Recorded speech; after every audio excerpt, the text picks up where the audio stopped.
Totoo nga bang maganda talaga sa Tingloy? Ito ang kwento namin ni Ali.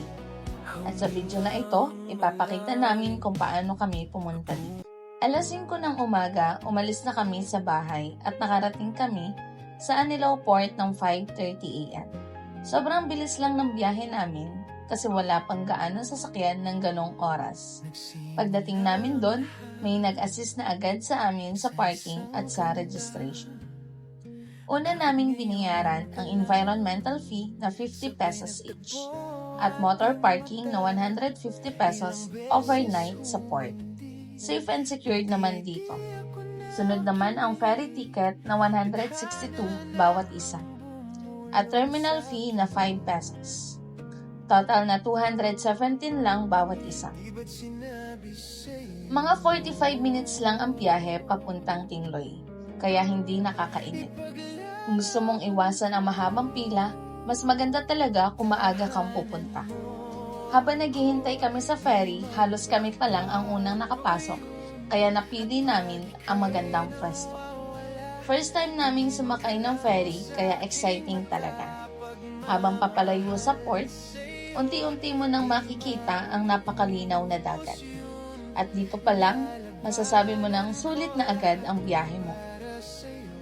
Pagdating namin sa Tingloy, agad kaming bumaba para kumuha ng pictures sa welcome art. Dahil maaga pa, konti pa lang ang tao kaya ang sarap mag-picture. Pagkatapos naming mag-picture, nagpunta na kami sa registration at nagbayad ng garbage bag. Pagkatapos, sumakay kami ng tricycle papunta sa accommodation.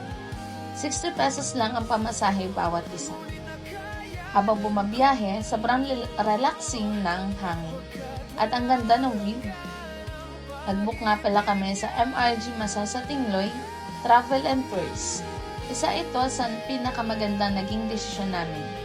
Sa halagang 2,500 bawat isa, kasama na ang accommodation, lahat na activities, at mga free breakfast pa.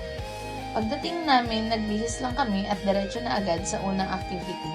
Siyempre, susulitin na agad natin ito. Unang activity namin ay ang Sepok Island. Napakalinaw ng tubig at sobrang ganda ng rock formations. Perfect talaga sa pictures. Second stop naman, ang Sombrero Island. Isa ito sa pinakakilalang spot sa Tingloy. Napakaganda ng paligid at bawat sulok ay picture-worthy. Third stop, ang Dugong Cave. Ito ang isa sa pinaka-exciting na experience namin. Malamig ang tubig at napakalinaw. Mas nakakatuwa pa dahil dito raw nag-shooting ang dating teleseryeng Marina. Last stop naman ang Rock Formation. Isa ito sa mga pinakamagandang view na napuntahan namin. At syempre, hindi pa dyan natatapos ang adventure. Sinubukan namin ang crystal kayak, parang lumulutang ka lang sa sobrang linaw ng tubig. Nag-fish feeding din kami na sobrang enjoy namin. Sobrang daming isda na halos parang nasa aquarium ka. At ang pinaka-highlight ng trip namin, ang snorkeling. Kasama ang sea turtles. First time naming makakita ng pawikan ng ganito kalapit. Isa ito sa mga experience na siguradong hindi namin makakalimutan. Bago matapos ang araw, dumaan kami sa sikat na Sand Castle. 20 pesos lang ang bayad bawat isa. Sulit na sulit dahil pwede ka mag-picture ng maraming beses. Isa ito sa pinaka-iconic na picture spot sa Tingloy.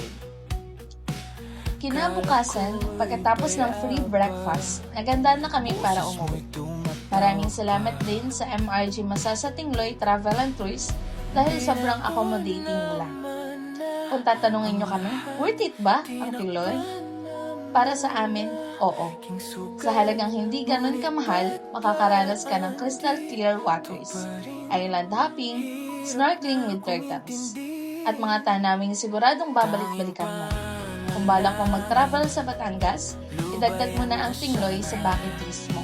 Kung may tanong kayo tungkol sa budget o itinerary, i-comment nyo lang sa baba at sasagutin namin. At kung nakatulong ang video na ito, huwag kalimutang i-like, i-share at i-follow para sa mas marami pang travel adventures. Kita-kits sa mga susunod na biyahe. Kumakapit sa aking kamay, ako